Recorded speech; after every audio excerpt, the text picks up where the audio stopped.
Moi c'est Guillaume, je suis gay et j'ai été très longtemps sexuellement bloqué. Ce podcast c'est comme un guide, chaque épisode t'aide à sortir du non-dit, entendre tes désirs et donne des conseils pratiques pour ta vie sexuelle ou amoureuse. J'autoproduis ce podcast, c'est mon métier et je dépends des contributions des auditeurs comme toi. Alors va faire un don sur le site du podcast ou regarde ma petite tête sur mon Instagram ou les infos pour rejoindre une rencontre entre auditeurs près de chez toi. Tu tapes BIT, c'est bit sans e.ly/comment devenir dans ton navigateur. À la toute fin de cet épisode, je t'en dis plus sur les coulisses du podcast et comment la communauté des auditeurs peut t'aider.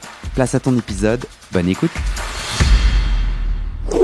Attention, le podcast va changer de nom. Est-ce que tu préfères Épanoui ou Actif-Passif, le podcast qui libère l'intime gay? Je te fais 5 propositions et tu votes pour ta préférée. Direction le site du podcast, bit.ly/comment devenir. Anne-Sophie Petit. Re-bienvenue dans l'épisode précédent, la première partie. J'ai oublié de dire ton nom de famille, je m'en excuse. Tu es docteur en psychologie, chercheuse et psy. Tu te spécialises sur les hommes gays et queer. Tu fais des consultations en ce moment, notamment en cabinet. Tu interviens aussi au sein d'Asso, ici à Paris. Et là, on parle de comment l'insulte ou l'attaque homophobe ou transphobe peut impacter notre cerveau. Mais c'est même intéressant parce que dans l'épisode précédent, t'as expliqué comment ça, même chimiquement, plus ou moins, je sais pas si c'est le bon terme, mais comment ça modifie, ça touche des zones en particulier. Moi, j'ai appris des choses et je trouve ça vachement éclairant. Ok, donc je suis pas fou et il se passe vraiment des trucs dans mon cerveau. Et ça, selon si j'ai les ressources ou pas, il est possible que ça se transforme en comportement addictif ou dépressif. L'intérêt de clarifier ça, de se le dire, c'est qu'on peut agir. Enfin, moi, en tant que gay, je peux... parce que ces traumas, ils peuvent exister, enfin, ils peuvent avoir de l'impact aujourd'hui. Je trouve ça très joli. Dans l'épisode précédent, tu as dit, le trauma, c'est le passé au présent. C'est le passé qui revient dans le présent. Ouais. Donc, le cerveau qui se met en mode urgence, comme si à tout moment, ce trauma, cette insulte, cette attaque pouvait se refaire. Et même si, moi, aujourd'hui, je suis adulte, je vais avoir 40 ans, Anne-Sophie. Tu te rends compte? Mais je sens qu'il y a des niveaux d'alerte qui sont similaires à quand j'étais au lycée. Oui, parce que le cerveau, il vient rechercher du contrôle. C'est-à-dire que, comme on l'expliquait dans l'épisode précédent, l'insulte homophobe ou la violence, peu importe, en tout cas, tout ce qui peut faire trauma, tout ce qui est une menace, s'intruse en fait dans le cerveau. Et donc, ça laisse une trace. Le cerveau se dit, ok, si c'est arrivé une fois, ça peut réarriver. Donc, si ça peut réarriver, il n'a pas envie que ça réarrive, donc il se met en hypervigilance ou en tout cas à essayer de chercher du contrôle pour justement ne pas revivre ce qui s'est passé. D'où l'impression de toujours un peu y penser, d'être un peu plus réactif, comme lors de la première fois ou des premières fois où c'est arrivé.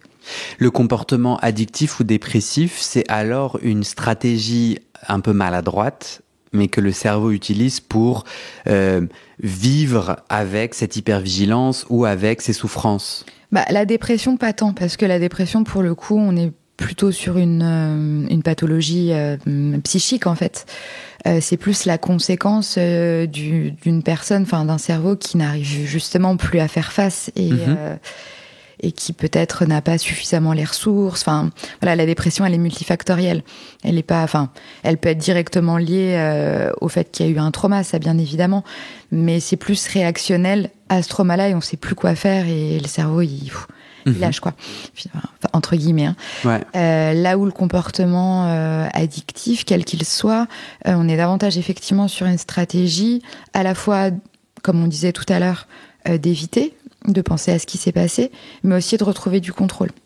C'est parce que que ce soit l'alcool, que ce soit l'usage de produits, c'est une manière de retrouver du contrôle sur soi et sur son environnement.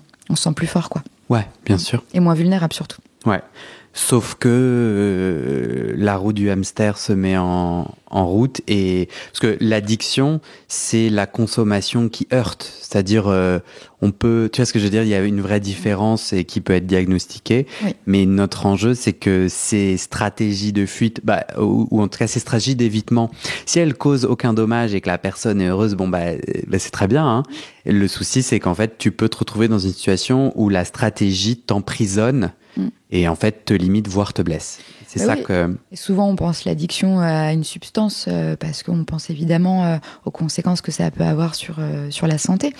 Mais si on prend par exemple le sport, a priori, on se dit que le sport, manger, bouger, c'est bon pour la santé. Et effectivement, par contre, quelqu'un qui va s'enfermer dans une routine sportive où là, ça va être une stratégie d'évitement, pour le coup, ça devient pas forcément une stratégie un comportement plutôt qui est bon pour la santé, mais plus une stratégie d'essayer de faire face ou d'évitement quelque chose qui est trop envahissant. Tu me corriges, mais très rapidement, en fait, comment je peux faire la différence entre addiction et juste j'aime beaucoup ça et c'est que l'addiction, ça me blesse ou quelque part, ça limite soit mes liens sociaux, soit... surtout, l'addiction, c'est l'envie irrépressible d'avoir recours à une substance extérieure ou de faire quelque chose. C'est je ne peux pas m'en empêcher. C'est plus ça. Oui, ça me possède, ça me contrôle, c'est ça qui me maîtrise et c'est pas... Ok. Je ne peux pas lutter contre ce besoin ou cette... soit de consommer ou de mettre en place cette activité ou cette pratique. Est-ce que, justement, un peu dans notre jeu de pistes, pour comprendre les liens entre tout ça, est-ce qu'il y a des types de comportements addictifs qu'on retrouve plus clairement chez les personnes gays ou queer, chez les hommes gays ou queer ? Plutôt la consommation de produits de synthèse. Le fameux chemsex. Bof. Oui, ça peut être le chemsex, mais le recours aux produits de synthèse en général, pour le coup. Mais ça, c'est aussi parce que c'est très en lien avec les pratiques et les normes gays, finalement, où il y a des études, notamment sociaux, qui ont montré que c'est une manière... le recours... aux produits ou le recours à certaines pratiques sexuelles, c'est une manière d'affirmer une identité, c'est une manière de se détacher aussi de l'identité hétérosexuelle, de la norme hétérosexuelle. Et c'est vrai que le recours aux produits, ça a toujours été. Là, on parle aujourd'hui de chemsex, mais finalement, avant de mettre le mot chemsex, il y a toujours eu dans les pratiques gays un recours aux produits. C'était pas forcément les mêmes produits que là maintenant.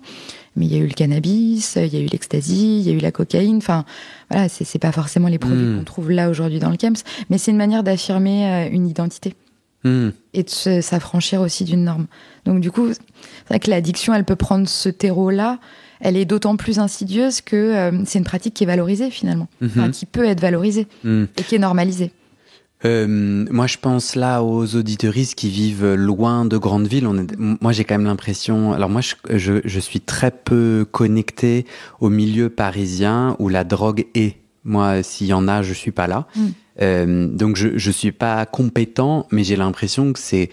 de ce que je comprends quand même, il y a une représentativité de ce que tu dis dans des grandes villes ou dans des milieux festifs. Là, c'est plus assumé. C'est plus assumé, ok. Mais toi, mais même en ruralité, partout il y a quand même cette prévalence de l'usage de substances. J'ai moins de visibilité, mais oui. Ah ouais. Ouais. Ok. Sauf que c'est, du coup, c'est aussi en corollaire avec l'homosexualité. Je pense que l'homosexualité est moins visible dans certains territoires parce qu'il y a encore malheureusement de la discrimination, de la stigmatisation. Je dis pas qu'il n'y a pas de stigmatisation ou de discrimination dans les grandes villes, mais on n'est pas dans le même contexte. Donc du coup, je pense que le fait d'être dans un milieu où il est plus facile d'assumer une identité ou une orientation sexuelle fait que il est plus facile aussi, c'est moins caché, la consommation. Ok, ouais, j'entends. J'ai Guéric du Luxembourg qui dit « L'alcool m'a fait souffrir dans mon homosexualité autant qu'elle m'a permis d'explorer ma sexualité au-delà des blocages.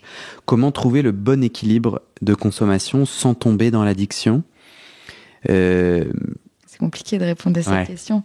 Mais là, pour le coup, la question, elle montre bien que la tension qu'il y a autour de la consommation d'alcool, c'est à la fois une manière de s'affirmer, la désinhibition permet aussi de lâcher certaines choses, de se sentir moins vulnérable, de se sentir plus fort. Mais derrière, il y a le questionnement de si j'ai besoin de ça pour arriver à être entre guillemets moi-même, bien sûr, ça peut être problématique. Donc répondre à la question, c'est un peu compliqué. Je pense qu'il faut l'explorer aussi. Il faut explorer la fonction du recours à l'alcool. Et d'explorer aussi l'enjeu identitaire, là, visiblement.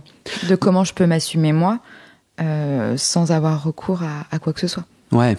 Et quelque part, renforcer mes ressources internes. Ouais. On parlait de ça à l'épisode précédent. Donc, en fait, si j'ai une belle estime de moi, et que l'alcool est pas une obligation pour que je puisse me révéler à l'autre ou que je puisse oser lui parler, alors l'alcool devient un choix comme n'importe quel autre type de boisson. C'est peut-être là-dessus qu'on peut attirer sa vigilance. Ouais, c'est ça. Et puis sur n'importe quelle substance, finalement, que ce soit l'alcool ou d'autres, c'est plus questionner la fonction. C'est si je prends ça, est-ce que j'en ai besoin pour moi, pour être moi-même, pour assumer mon identité, pour me donner du courage, ou alors je le consomme parce que ça me fait plaisir de le consommer, c'est purement festif. Ouais.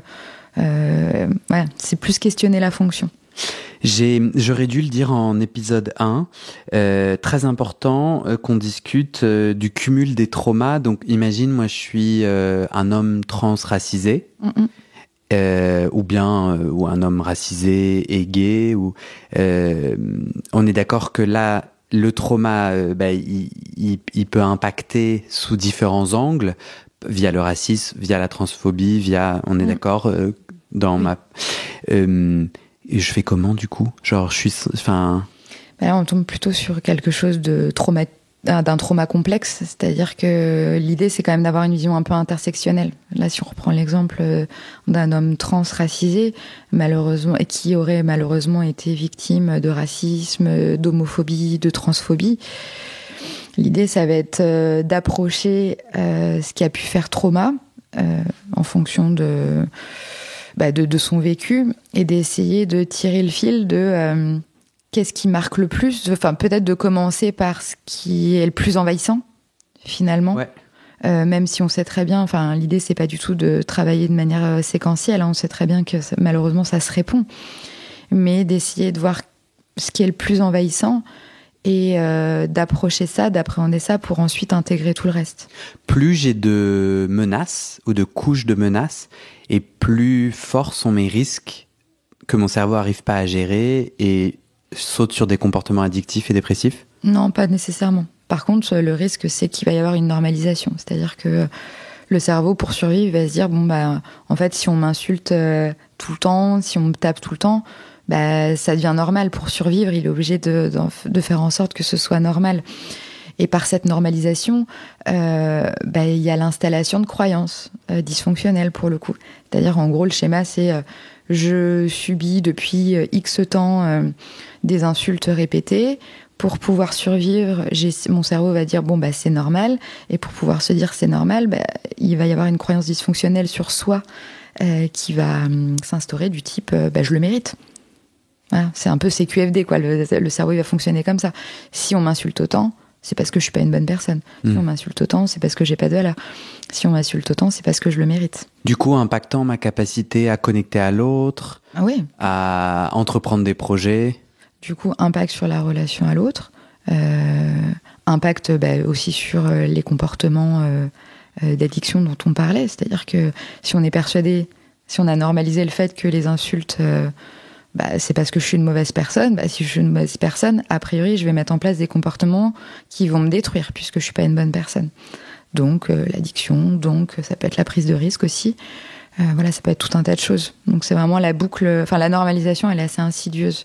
Elle est à la fois pour survivre, mais du coup, on instaure des croyances qui sont pas fonctionnelles et qui sont pas justes, en fait, sur soi-même. Est-ce que tu peux me dire 2 mots sur l'étude dont on a parlé ensemble avant pour préparer, en 2021, une étude qui montre la corrélation entre le type de trauma, le niveau d'exposition et les addictions? Oui. Tu te souviens ou pas à quoi je fais référence? Oui, je me rappelle. Je trouve que c'est important, toujours dans mon objectif, de donner... si des gens sont concernés par ça, ça peut allumer une lumière et après les mettre sur le bon chemin de réparation. Oui, en fait, l'étude, elle montre que du coup, il y a 2 types d'exposition au trauma. Soit on est exposé directement, on est directement la victime, exemple l'insulte homophobe, ou on peut être exposé indirectement. Ça peut être avoir entendu que son frère a été violé. Que sa mère a vécu de l'inceste. C'est une exposition indirecte qui engendre ce qu'on appelle un traumatisme vicariant. C'est qu'on n'a pas été soi-même cible de la menace, mais par contre, le fait que ça touche quelqu'un, par exemple, de proche, ou alors que la nature du trauma la nature de la menace, soit hyper violente, on peut développer des symptômes de type du stress post-traumatique, finalement. Donc là, tu parles là de comportement addictif et dépressif. Hein. Ouais, juste pour qu'on utilise les mêmes termes pour pas perdre. Ok. Ouais. Tous les symptômes qu'on a évoqués tout à l'heure, les comportements addictifs. Je veux dire dans l'épisode précédent. Dans l'épisode précédent, pardon. Les comportements addictifs, la dépression, les troubles du comportement alimentaire, les ruminations, les flashs, le rapport à l'autre qui est altéré, le rapport à sa sexualité qui peut être altéré.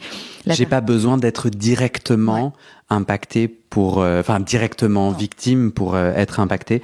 L'autre chose, c'est que auprès de personnes qui ont subi des violences sexuelles, le risque d'alcool est plus élevé. Oui. L'usage de l'alcool. Oui. L'étude justement de 2021 le montre. Qu'effectivement, en tout cas, en fonction de la nature du traumatisme, il y a des comportements addictifs qui se mettent en place et effectivement, l'alcool est particulièrement privilégié. Et notamment dans la communauté queer, effectivement. Je vais lire le témoignage de Jorge de Toulouse qui nous questionne sur l'impact du trauma sur le relationnel, sur se faire des amis. Il nous dit « J'ai reçu du harcèlement scolaire entre mes 12 et mes 17 ans de façon quotidienne dans mon établissement scolaire par des élèves hommes de la classe au-dessus de la mienne et de ma classe. Soit mon âge, soit 1 à 2 ans de plus que moi. Je me suis fait traiter de pédé, sale pédé, violence verbale, allant parfois à des bousculades physiques qui m'ont bloqué pendant toute mon adolescence et ma jeune vie d'adulte. Arrivant à l'université, ça a un peu disparu et j'ai commencé à voir qu'une sorte de vie relationnelle était possible avec d'autres hommes, mais j'ai toujours paniqué quand je devais rencontrer des hommes pour les études ou peu importe. Traverser un couloir, par exemple, en sachant qu'il y avait un groupe d'hommes qui discutaient entre eux, c'était très compliqué. Parfois, je détournais le chemin pour les éviter. Aujourd'hui, j'ai 35 ans, je suis une psychanalyse depuis 2 ans et je suis beaucoup plus apaisé et conscient de mes émotions, gestion du stress et des relations. Toujours est-il, je garde une difficulté à nouer des relations amicales avec des hommes. J'ai de très bonnes relations avec des femmes, avec des échanges profonds et sincères sur nos vécus et nos émotions. J'aimerais avoir des amis hommes, ce même genre de relations privilégiées, mais je trouve que c'est beaucoup plus compliqué. Je suppose qu'en étant gay, nouer des relations amicales avec des hommes alors qu'il y a peut-être un potentiel sexuel, peut être plus compliqué ou rare qu'avec les femmes. Les gays de mon entourage me disent même qu'il faut presque passer par une relation sexuelle avant d'avoir la possibilité de passer à une relation amicale. Mais ce passé de plusieurs années de mon adolescence et jeune vie d'adulte, où les hommes étaient un ennemi et les femmes des alliés, peut rester bien ancré aujourd'hui. Alors la question, malgré le désir d'avoir des amis, je n'arrive pas à avoir des amis avec des hommes. Comment faire ? Je vais être très transparent. J'ai fait cet appel à témoignage 1 heure avant qu'on se retrouve, car j'avais oublié et je me suis dit c'est trop dommage. Donc j'ai dit sur le WhatsApp du podcast et sur Instagram, vous avez 1 heure. Donc toi tu découvres ces témoignages. Donc si jamais t'as pas eu le temps ni de préparer ni vraiment de t'infuser, donc voilà, si t'as des questions et où que tu veux qu'on passe, on n'hésite pas. Hein. Non, mais là pour le coup, oui, merci. Mais là pour le coup, le témoignage il est assez éloquent de ce qu'on décrivait dans l'épisode précédent et même au début de celui-ci. Du passé qui revient dans le présent. Là, ce qui se passe, c'est qu'il y a eu cette situation de harcèlement, visiblement par des garçons, ou des hommes. Donc là, le cerveau, il comprend, en fait, il fait l'association de homme égale danger. Donc à partir du moment où homme égale danger, il se met dans une forme d'hypervigilance et il n'a pas envie d'aller vers une menace. Personne n'a envie d'aller vers une menace. Donc là, c'est vraiment une perception biaisée, mais qui est liée au trauma. C'est-à-dire que il se met en mode danger par défaut et il associe le fait que des hommes ayant harcelé, en fait, c'est une menace en soi, effectivement, dans le harcèlement, mais il met tout le monde dans le même sac, en fait. Donc là, on est vraiment, je trouve, dans l'illustration parfaite d'un trauma qui n'est pas intégré. Thomas de Lille demande si le silence, l'absence de coming out peut être un trauma et donc engendrer tout ce qu'on raconte, engendrer des troubles. Thomas dit « Je n'ai pas eu l'occasion d'être moi-même pendant l'enfance et ma jeune vie d'adulte. Afin de minimiser les risques d'agression homophobe, j'ai commencé à être moi depuis quelques années seulement. » Bah là, en fait, pour le coup, c'est pas la silenciation qui fait trauma, c'est ce qu'il y a autour. C'est le fait d'être dans un contexte qui est, enfin, en tout cas pour cette personne, impossible pour lui de dire, parce que justement, il y a ce risque-là de stigmatisation et de discrimination. Elle est là, la menace. Oui, parce que j'imagine que quand il dit risque d'agression homophobe, c'est qu'en fait, il est entouré d'insultes et ou de gestes qui sont très clairs et qui, en fait, sont des menaces que le cerveau, et là, je ramène les gens au premier épisode, menace et cerveau qui n'arrive pas à digérer tout ça parce qu'il n'a pas les ressources internes ou externes, claque possibilité que ça se transforme. Là, il anticipe une menace qui est probablement, enfin, qui peut être réelle, pour le coup. Et donc, du coup, puisqu'il y a cette anticipation de la menace, il se tait, enfin, en tout cas, il se silencie pour justement ne pas prendre le risque de subir des attaques. Donc là, pour le coup, c'est pas tant le fait de ne pas dire, c'est ce qui est l'aperçu de l'environnement qui entraîne une silenciation. J'ai Eric de Paris qui demande si il se sent... En fait, je vais pas lire, c'est très long et je vais synthétiser. En gros, Eric, il raconte qu'il se sent addict à Grindr, il y passe énormément de temps, il est dans une chasse, mais parfois même quand les hommes lui proposent de le rencontrer, il le fait pas. Donc il a l'impression un peu que ça avale énormément de son temps et qu'il est accro à Grindr, à la chasse, et il se demandait si ça peut être ça, un symptôme, un indice lié, parce que tu vois, on pourrait lier justement à un trauma passé, on pourrait se dire, bah si t'es à fond dans une performance d'homosexualité, c'est que tout va bien. Tu fais plein de sexe avec des hommes, c'est que... Ça dépend si c'est pour soi ou si, encore une fois, si c'est pour soi ou si c'est pour fuir quelque chose. Là, c'est un peu compliqué de répondre directement à la question et je voudrais pas faire trop de généralité ou induire la personne en erreur. Mais la première question, c'est se questionner de est-ce que c'est vraiment irrépressible d'aller sur Grindr, d'être dans une surconsommation? Est-ce que il arrive à se poser la question de est-ce que je le fais pour moi ou est-ce que j'ai le sentiment que je fuis quelque chose?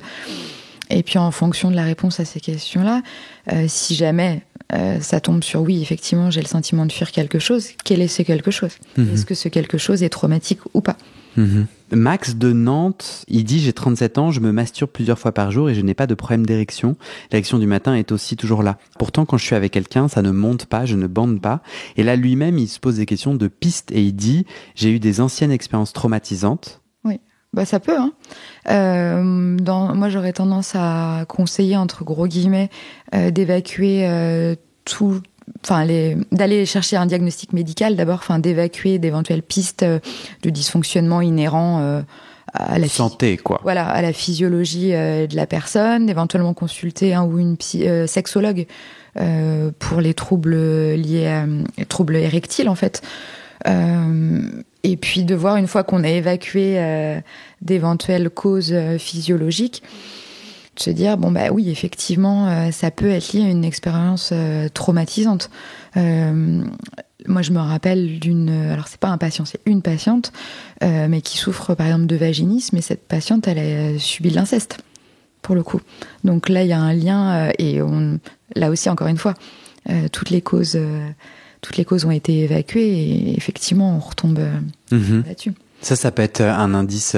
Si j'ai subi des violences sexuelles, la nature de la violence sexuelle, si on a forcé une sodomie sur moi, ça peut après impacter, ouais. Ah oui. Ou même avoir été exposé de manière très précoce à la sexualité. Moi, je me rappelle d'un patient gay, notamment, où il y avait des difficultés dans le rapport au corps, dans le rapport à son propre corps, mais aussi des difficultés sur le plan de la sexualité. En creusant son histoire, c'est parce que son père aussi passait du porno un peu en toile de fond toute la journée, et ça dès son plus jeune âge. Et un enfant qui est exposé de manière très précoce à la sexualité, et encore, le porno n'étant pas une sexualité... c'est pas ce qu'on trouve dans les pratiques habituelles, c'est quand même une sexualité particulière, fantasmée. Et fictionnelle. Du coup, oui, ça crée un blocage. En tout cas, chez cette personne-là, ça crée un blocage. Donc, à creuser.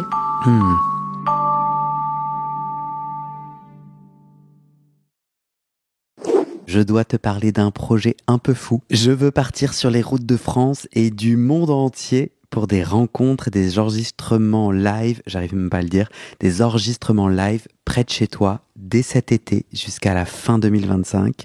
Oui, une sorte de tournée internationale. Tu le sais peut-être, je vis à Paris, mais moi quand je regarde mes stats d'écoute, vous êtes 80% à vivre hors de Paris, partout en France, en Suisse, au Québec, en Belgique, en Afrique francophone et partout dans le monde. Moi j'ai envie qu'on se rencontre, alors je peux pas vous demander de tous venir à Paris, soit, donc je viens à vous.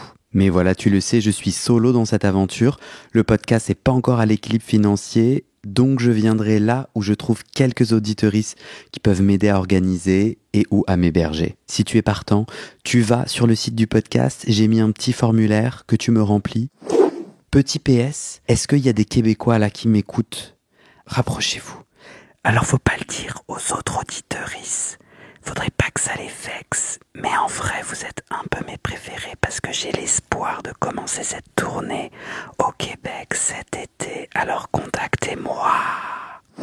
Et maintenant je te donne les dernières infos sur les coulisses du podcast et comment la communauté des auditeurs peut t'aider. Mais d'abord on doit parler sous. Ce podcast c'est mon boulot à temps plus que plein et j'ai pris 2 décisions. Première décision, je ne veux pas rendre le podcast payant. Je veux qu'il reste accessible. Deuxième décision, je ne veux pas non plus de sponsors commerciaux. Vous vendre du lubrifiant ou des godes que j'utilise pas, non merci. Je limite mes sponsors à des assos ou aux services publics dont je porte déjà les messages de santé, mais bon, ça réduit beaucoup mes possibilités financières. Donc je dépends de vous, mes petits auditeuristes. Depuis 1 an, je cherche 400 auditeurs, auditrices qui peuvent me donner 5 € par mois pour que ça me fasse un gros SMIC, une sécurité financière minimum. Le pari est risqué, demander des sous pour un podcast gratuit dans une culture francophone qui n'a, il faut le dire, pas l'habitude de soutenir ses créateuristes de contenu, c'est pas facile. On est 180 sur les 400. Je galère à faire décoller tout ça, alors si tu aimes mon contenu et que peut-être même ça t'aide, rejoins les 400 maintenant. Direction le site du podcast, tu vas pouvoir donner via ma plateforme de dons ou en direct avec mon RIB par mois ou en une fois pour un soutien annuel. D'ailleurs sur 1 an, ça fait 60 €, en gros le prix d'une séance de psy d'1 heure. Tu n'as pas de sous, t'inquiète, je comprends, alors clique tout de suite sur s'abonner dans ta plateforme d'écoute, active les notifications pour recevoir le titre de l'épisode dès sa publication et mets 5 étoiles et un commentaire sur la page du podcast sur Spotify et Apple Podcast. Ces petites actions, ça pousse l'algorithme à proposer le podcast à plus de gens et ça m'aide à trouver des témoignages et des donatrices. Sur le site du podcast, tu trouveras notre annuaire collaboratif des soignants-soignantes gays ou queer-friendly. On se partage entre nous nos contacts des soignants avec lesquels on se sent safe, médecins généralistes, proctologues, psy, sexothérapeutes, etc. partout dans le monde. Tu trouveras aussi mes réseaux sociaux et ma communauté WhatsApp. Je te montre ma petite tête, je te raconte les coulisses du podcast. Souvent, je pose des questions pour des futurs épisodes. Je demande de l'aide ou toi. Tu peux aussi m'envoyer des messages, par exemple des messages d'amour pour me motiver, ça me fait très plaisir. Tu trouveras aussi sur ce site la communauté Discord du podcast. C'est là où les auditeurs peuvent parler entre eux, peuvent parler des épisodes, de culture et aussi de sexe et de leurs sujets intimes. Pour découvrir tout ça, tu tapes dans ton navigateur bit, c'est bit sans e.ly/comment devenir. Merci à toi et à très bientôt dans tes oreilles.